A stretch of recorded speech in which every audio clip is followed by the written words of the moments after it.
Hello, hi, and welcome to Sake Revolution. This is America's first sake podcast. I'm your host, John Puma from the Sake Notes, also the administrator over at the Internet Sake Discord, as well as Reddit's r/sake community. But I'm just a sake nerd at heart, just like you guys. And I'm your host, Timothy Sullivan. I am a sake samurai, I am a sake educator, as well as the founder of the Urban Sake website. And together, John and I will be tasting and chatting about all things sake and doing our best to make it fun and easy to understand. Tim, you know what we haven't done in a little while? You know where we haven't gone in a little while? I know we've been in the tasting foyer many, many times recently. Yes, well, I mean, tasting foyer is life. But we have not done a stroll into the sake education corner. And this week, we have a little bit of a request from one of our listeners. All right, well, Let's go. All right, so time to go over to the sake education corner. And Tim, I think that what we're going to be talking about today is going to help out a lot of our listeners, and it's also going to help out your co-host a whole lot because I do struggle with this. And that is, we've been tasked by one of our listeners to talk about how they could refine their palate and pick up the subtleties a little bit better when they're tasting sake. This is a question that I get a lot as a sake teacher, and it's especially common among people who primarily drink beer or drink wine or drink some other beverage. When they come over to sake and start sipping sake for the first time, I often hear from people that they feel like they're missing out on the subtleties or they can't get the nuance of sake. So that's what we're going to talk about today. How to really focus in on some of the nuance and subtleties in sake and what you want to look for when you're tasting. All right. Well, I'm settled in and I'm ready to learn. All right. Well, what I think if we're going to talk about tasting, then we have to have some sake in our glass. So why don't we introduce the sakes that we've each brought today, and then as we taste them, we can go through it step by step, and I'll let you know what I usually do when I'm tasting sake and what we can, some kind of tricks of the trade to learn about how to do tasting a little bit more intently. So we're jumping straight to the sake. Yes, we are. This is a wonderful episode. We should do listener requests more often. All right. Well, John, what did you bring today to taste with us? Today, I brought a sake from a brand that I've been kind of a big fan of for a while, and I think a lot of people have maybe slept on them a little bit. So I want to get them out there. The name of the brand is Gokyo, and this is actually their Hiya Oroshi Junmai. And being a Hiya Oroshi, it is a Namazume, and you guys can go back to our Hiya Oroshi episode to get all the details on what all that means. But it's a brewery that's located in Yamaguchi. Yamaguchi is very famous for being the home of one of the most popular Asahi Shuzos, that being the one that makes Dasai. All right. And what about you, Tim? What did you bring? Well, I have a very delicious kind of luxury sake today. I have Katsuyama Ken. It's a Junmai Ginjo, and it is a 50% rice milling rate. This is a brewery, Katsuyama, well-known brewery from Miyagi, and they're located in Sendai City there, and primarily uses Yamada Nishiki. And I'm really excited. I haven't had this sake in a while. And I thought it might be a good example to bring out when we talk about the subtleties of tasting. So that's why I picked this one out. Very nice. I'm excited. Yeah. So the first thing we want to approach is the glass that we're using. And you get this question a lot. What should I use? My recommendation, if you're starting to taste sake, is just pick up a white wine glass, which everyone's going to have at home. Any type of wine glass is fine. Stem, no stem, doesn't matter. And you just want something with a little bit of a bowl to it. And that bowl allows us to isolate some of the aromas and smell the sake a little bit easier. So that's our tool, our weapon of choice for today is just grab the closest wine glass to you. And let's go ahead and open our bottles. So John, why don't you go first? All right.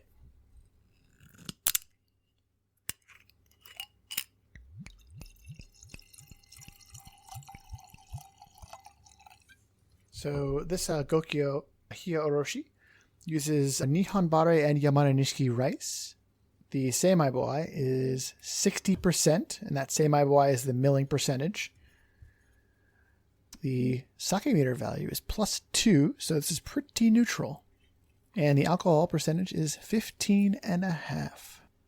All right, so I'm going to go ahead and open up my Katsuyama and give this a pour as well.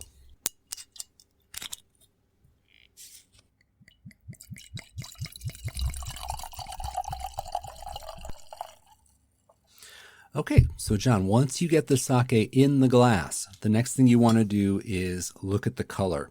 And if you have a tablecloth or a table cover that's a white background, that's ideal. That's what you would use in an official kind of tasting capacity. But sometimes I just take a sheet of white paper and just hold it against the glass, hold it behind the glass.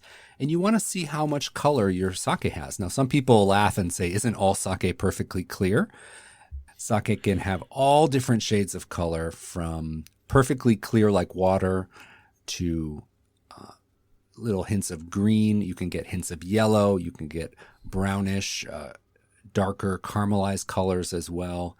Some sakes use red rice. You can get pink notes in there. So there's a wide range of colors you can get with sake. So the first thing you want to do is just assess the color and see how much color you have there. If you see hints of yellow or darkening, that might be hints that the sake might have some age to it. So that's something you just want to keep an eye on as well. Then once you've assessed the color, you want to move on to smell the sake. And this is easy. So you just take your glass. You may want to give it a very gentle swirl. Sometimes I've taught some classes and people get very aggressive with their swirling and the sake goes flying everywhere. We want to avoid that. That sounds like a good time. Yeah, just a very gentle swirl. And if you have a stemmed wine glass, you can put the stem on the table and just move it in a circular motion. And that's all you really need to do. Or you can pick up the stem as well and just give it a very gentle swirl. And what this does is it activates the aroma compounds that are on the surface of the sake, and they kind of lift off the surface, and it allows us to smell them. So go ahead and give it a smell. Oh, wow. So lacking a white piece of paper, I'm actually holding my glass up against my screen, and I have an empty notepad on my monitor. This is sake tasting for the 21st century. Especially on Zoom, where I'm always in front of the computer. Very easy to do that. And I can see that there's a slight tinge of yellow in my Gokyo Hiya Oroshi. Not a tremendous amount, but that makes perfect sense because this is a Hiya Oroshi. That means that this was purposefully sitting for several months before it was bottled. Yeah, and the other thing that a little bit of color can mean is that it could be no charcoal filtering. So a lot of sakes are charcoal filtered, and that makes them exceedingly like sparkly diamond crystal clear. And if you skip that charcoal filtering step or do less aggressive charcoal filtering, you can get little bits of color, little bits of sediment that are not visible to the eye, but they give you a little bit of a hint of color in there as well. That's something to be aware of. Once you've given your glass a very gentle swirl, just take the glass to your nose and give it a little sniff. Oh, wow. There's a lot of aroma on this. Now, when it comes to recognizing aromas, and our viewer question was about picking up on the subtleties, and my advice, the next time you go to the grocery store and you're in the produce section, pick up that orange, pick up that lemon, give it a smell, and really smell the produce and the flowers. And if you smell them with intention to remember the aroma, one of the best connections we have in our brain is the memory of aromatics. So if you do very intentionally smell things, you can keep that as a memory bank and refer to that when you are tasting and smelling sake in the future. So what aromas are you picking up on, John, in your Hiya Oroshi from Gokyo? Well, if I bring my nose kind of into the glass, then I get a lot of fruit and then some so I want to say honeydew, but maybe a little bit sweeter. And I don't, not quite cantaloupe, but specifically honeydew, just a little bit sweeter. Somewhere in the melon range. But I think it's It's, you know how when fruit is kind of, it's overripening a little bit, it gets a little bit sweeter. That's something Yes. that in my head I usually associate with cantaloupe, especially because that really gets a lot of aroma when it starts to overripen. But it's kind of where I imagine honeydew to be in that case. I need to visit the produce aisle more often, clearly. Yes. But then I have another thing that if I just bring it near my nose and don't really put my nose over the glass, much more cherry. Oh, interesting. Yeah, it's a little different. Yeah. And it's probably related to the shape of the glass and things of that nature. But yeah, really nice. There's a lot of aroma here. It's a very aromatic sake. Yeah. Well, interesting.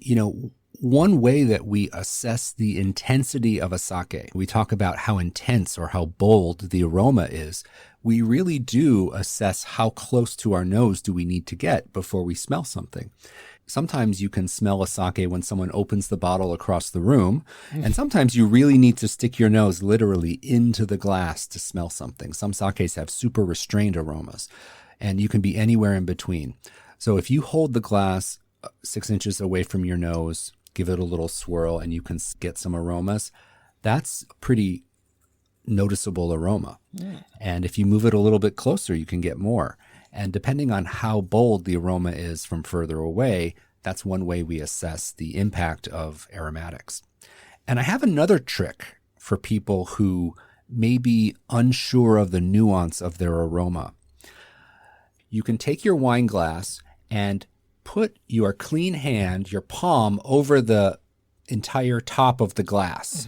So you're sealing the glass shut with the palm of your hand. All right. And then you gently give it a swirl. And what you're doing is you're activating and trapping those esters, those aromatic compounds in the glass. And then when you remove your hand, Look at that. you get a concentrated punch of the aroma. For sakes that are very aromatic, you don't need to do this trick. But if you have a sake that has a very light aroma and you're trying to goose up the aroma a little bit to focus in on what it might be, covering the glass, giving it a swirl, and then you get a concentrated punch. Did you notice that when you did that, John? I did. And I also found that's an excellent way to get sake on your hands. You were swirling aggressively, I know. I was swirling aggressively. It's so I know how to swirl my right hand really well, without doing that. And for whatever reason, I put my right hand on top of the glass and used my left hand for swirling. Far less adept. Things went sideways very quickly with Very you, much yes. so. While I'm drying the sake off my hands, Tim, why don't you tell us what your aroma is? I don't want you to miss out since you're proctoring this entire lesson. Well, again, I have the Katsuyama Kenjun My Ginjo, and this brand is very well known for being a luxury brand. Yes. And this aroma lives up to that very much. I'm getting rose, and I'm getting very delicious fruits. This smells very delicious, and it smells very rich. And I also smell melon, but it is not simple, plain melon. There are many layers to the fruitiness going on here. So there's muscat, there's kiwi. It's the depth that is so enchanting with this sake. There's so much aroma that the layers are so much fun to dig into. You can talk for a long time about all the different layers. And that's one of the signs of a real quality sake, is the complexity that they can bring to that fruity aroma. And we're really getting that here. Ooh, very nice. So what's next? All right. So once we've had a smell, a sniffy sniff, it is time to take a sippy sip. So let's go ahead and give it a taste. Now, John, I'm sure you've seen on TV and movies people who take a sip of wine and then they do this whole like slurping thing and pull air over their palate. And people ask me often if they have to do the wine tasting tricks in order to truly appreciate the sake. And I say you can if you want to, if it makes you feel better. But your palate is perfectly capable of tasting the aroma without doing any of those gymnastics in your mouth. So I say just take a sip, I hold it on my palate for a little bit. And sometimes I even make, like with my mouth closed, I make like a little bit of a chewing motion to spread the sake out on my palate and then swallow. Or if you're doing a professional tasting, you can spit. But that spreads the sake across the entire palate. And a lot of the flavors that we are taking in from tasting sake actually come up through the nose. So we do a lot of our perception of flavor and taste through aromatics as well, once we are swallowing the sake as well. So what are you picking up for flavors on your sake? Well, all right. So there is a nice plush fruitiness. This is coating the mouth. So we talk a little bit about a mouthfeel sometimes, and this is definitely something that's all over. I put down my glass a few moments ago, and I'm still tasting it. It's still resonating. It's still active because it just gets everywhere and it kind of stays for a little bit. And I find that very pleasant, especially when I can pair that idea with something that's nice and fruity and just really, really pleasant like that. I think we talked about this in almost one of our very first episodes that I really love when I get something that's very fruity and lingers. And this is lingering. And it is nice and fruity. But at the same time, it is hiya oroshi. So it does come across a little autumnal. And it is just a really, really nice, really pleasant, well-balanced. There's a freshness to it. It's really nice. And I realize I'm expressing more emotions about what does this make me feel. And that's because sometimes I have a hard time with turning that into flavor description, into this particular vegetable or what have you. Yeah. So the way I compensate sometimes is kind of giving you the emotional reaction, which is sometimes useful, I find, when trying to describe taste. Yeah. It might be worthwhile to just take one moment and reflect on why we want to do this. Like, why did our listener want to know about the subtleties of tasting? When it gets down to brass tacks, really, it's about enjoyment. And I think what you just said about talking about how it makes you feel is really important. You don't need to know what star fruit versus lychee, what the difference in that taste is. If you enjoy it and you enjoy tasting it, the only reason in my book to keep detailed notes is to remember which sakes you enjoyed so you can enjoy them in the future. I really encourage people not to get too hung up on thinking that they're losing out if they're not picking up on a certain aroma or flavor that somebody else said they had in a certain sake. If you're enjoying it, that's really the most important thing. And I think that when you're talking about how something tastes, you need to draw on foods you've eaten. And absolutely, not everybody has grown up eating the same food. So a lot of people don't have a frame of reference for a lot of these things. I've read tasting notes that said like, flavors of like pheasant skin. I don't know what that means. I have never had pheasant skin. I don't imagine I will anytime soon. So that would be a little bit lost on me. But that's because that other person, that's an experience they had that they felt really matched in with what they were tasting. And that is very valid for them and very useful for them. Right. And you really have to have a reality check and say, like, if you don't smell shoe leather or pheasant skin or like, day old tobacco or something in your sake or your wine, that's totally fine. That's not really what we as consumers need to worry ourselves with too much. But if you do take the time to study a sake, and if you do read a note that says, oh, I get honeydew melon, or I get muscat grape, or I get yeasty notes or bread notes or rice or toasted rice or, any of these different things, it's a fun experiment, and I think it's worthwhile. Next time you're steaming a batch of rice or you're making rice for dinner, just open up that rice maker or open up that pot and give it a good intention-driven smell and really pay attention to the aroma. And the next time you're drinking sake, that'll really serve you very well. Yeah. So it seems like the more things you get exposed to, the more aromas, the more flavors you get exposed to, so long as you're paying attention at the time, you're going to intrinsically expand your ability to describe what you're smelling and tasting. Absolutely. And again, the purpose of all of this is really for your own enjoyment. So don't get hung up on, because 99% of us are not going to be professional tasters or need this in a professional capacity. We really want to remember what sakes we enjoyed, what we enjoyed about it. And if you discover a new flavor through tasting a sake, that's really great. So, you just got to celebrate that. Yeah. So now I'm going to taste my Katsuyama and give this a little bit of a taste. Now we have this very luxurious, fruity, very deep aroma, and we're going to give it a taste. Okay, the texture is velvety, very rich, layered, exceedingly smooth. So when you talk about smoothness in a sake, that's really how it goes down, the texture of it. Some sakes have a little bit of a rough texture to them, maybe a little bit prominent alcohol flavor. But other sakes like this Katsuyama are very silky, very velvety. They go down smooth. And there's a concentrated tropical taste here. So I'm getting papaya. I'm getting mango. I'm getting a little bit of pineapple and melon.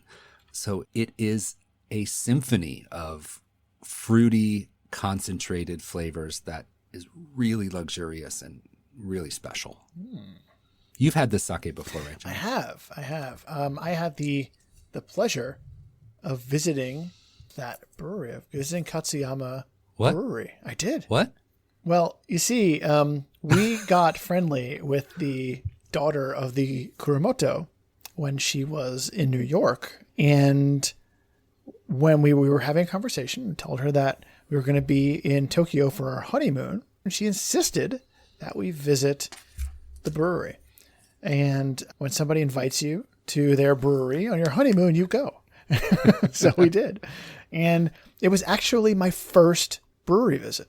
Really? Is that so? Yeah, it was. It was our very, very first brewery visit. It was the first time that we had ever been to Sendai. And it was a beautiful city, in a lovely area. And the brewery was absolutely wonderful. It was such a great experience being there and kind of see how sake is made in person for the first time. Wow, that's fantastic. I've always wanted to visit their brewery, and they're very well known for making a high-end, very luxurious sake. And just revisiting this takes me back to so many wonderful memories of having this sake with different great meals in the past. It's one of the joys of studying sake, I think, is kind of reliving those good experiences through revisiting a sake. Yeah. One of these days, Tim, one of these days. If you want to go to visit a Katsuyama, I know somebody and maybe I can make it happen for you. You can introduce me. Yeah, I can set up an introduction. Thank you, John. I appreciate that. It's actually a very small brewery, relatively speaking. I know that you've spoken about going to very large places. You actually spoken about going to very small places too. But this one was, in my mind, especially having gone to breweries since, is a bit on the smaller side. But that's like their thing, is that they make very small batch, very high quality sake. And so everything is very hands-on and people are very specialized. And that was my major takeaway. And after I went there, I kind of thought that that's how all sake breweries worked. And then I went to other sake breweries and found that no, it's actually a little bit different everywhere. Everybody has their own methodology, their own spin on it. And it was really, that's been one of the exciting things for me about visiting breweries, is seeing how different places do it, how they accomplish the same, at the end of the day, you need to accomplish the same things, but how you go about it is going to be very different. John, I would be remiss if I didn't mention that this bottle has a giant gold sticker on it. And Ooh. Katsuyama was awarded the International Wine Challenge 2019 World Champion Award. So the sake that I'm drinking won the top prize at the IWC 2019 Sake Challenge, the Grand Champion Sake. So that can't be bad. That's pretty good. But it is, though. It's really great. It's great sake. It is. Oh, it's very luxurious. And, you know, John, when you were giving your tasting note, you jumped right to the final part of the tasting experience. You talked a lot about the finish of the sake. No, that's fine. So after you take your sip of sake, you want to pay attention to how long does the flavor linger on your palate. How long can you taste the sake after you've swallowed, and how long is the aroma and the flavor lingering there for you? Some sakes are going to disappear very quickly, like sipping on water, and some are going to coat your palate and stick around for a long time. Wine, in general, like a rich red wine, is going to tend to coat your palate and really have a long, lingering finish. Sake can be shorter than that in general. Right. So for the sake that you had, you think there's a little bit of some staying power there, right? Yeah, there very much is. And the fun part about that is that through consecutive sips, sometimes it builds a little bit. And so you kind of get to play with that, and in a way almost customize your experience, because the more you sip, the pace that you sip will influence how much of that build happens. It's really interesting. Like I said, this is like a fruity yet full-bodied. And that's a really great little corner where you can really expand on like the fruitiness of a sake by having those repeated sips and having it linger on your palate. It's very nice. Yeah. So John, what do you think? We talked about assessing the color, assessing the aroma, the palate, the flavor, and also the finish. So do you feel a little bit more confident now about going through tasting the sake? I think so. And I think my major takeaway was that I need to go out and experience things. I need to go out, and when I'm taking in the aroma of a food, I need to really process that and think about it and not just kind of go, this is chicken. You know, I need to really think about it some more, because then I can apply it to other things like sake, although probably not so much with the chicken. But, you know, the next time you're walking by a flower stand, or the next time you're in the produce section of the grocery store, or the next time you're at the rice cooker making your rice, you know, you can take a moment and intentionally and purposefully smell and experience these things and then file them away. And then when you go to enjoy your sake, those experiences will be right there for you to call upon. So that's a great lesson for today, I think. Yeah. And remember, I think you touched on this earlier, and this was something that was very important to my wife and I when we were first starting to taste sake and try to take some notes down, is that whatever you have that you're able to put down, if you want to take notes on the sake you're tasting and you don't have the exact fruit or what have you, put whatever it is that's going to remind you of it. Use your own language, and you're going to be able to reference that later. You know, at the end of the day, these notes are for you. And if you're taking notes on sake, this is for you to reference and for you to remember how something tasted to you. So put things down that make sense to you. Don't try to match what somebody else who's been a professional taster for 20 years does. The most important thing is that you understand it and it means something to you. That's a great point. And I want to mention one other thing, is that a lot of the tasting notes that we read are written by a marketing department.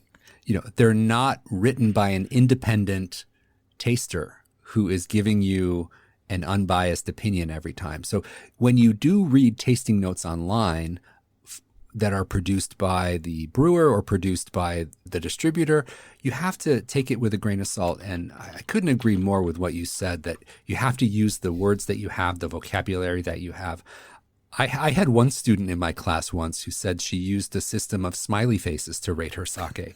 And she would fill her notebook with like 1 smiley face, 2 smiley faces, 3 smiley faces.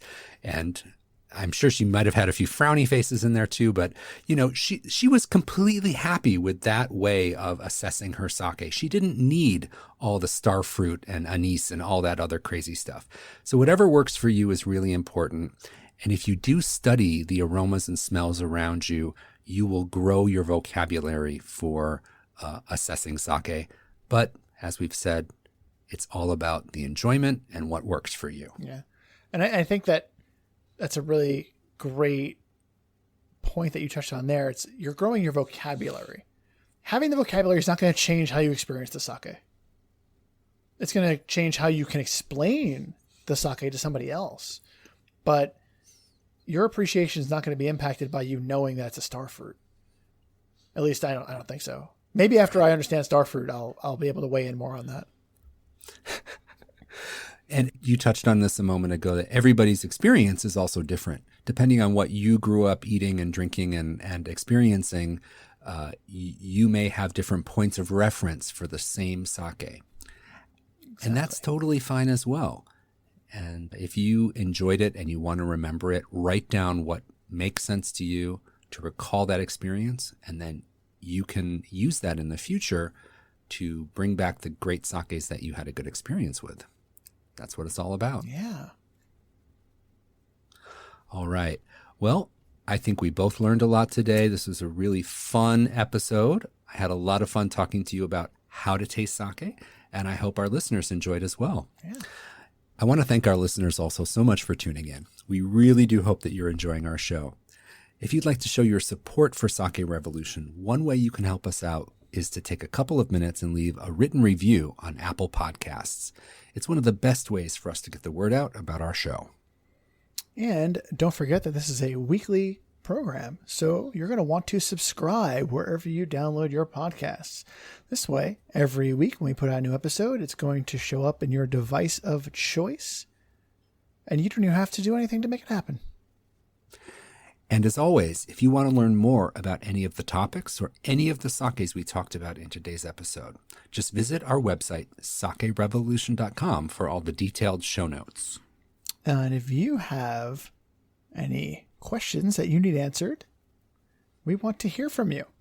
And maybe your question can be the next topic on a Sake Education Corner, like this one today. So when you have those questions, please reach out to us over at feedback@sakerevolution.com. So until next time, please remember to keep drinking sake, go find your star fruit, and Kanpai! Poor star fruit.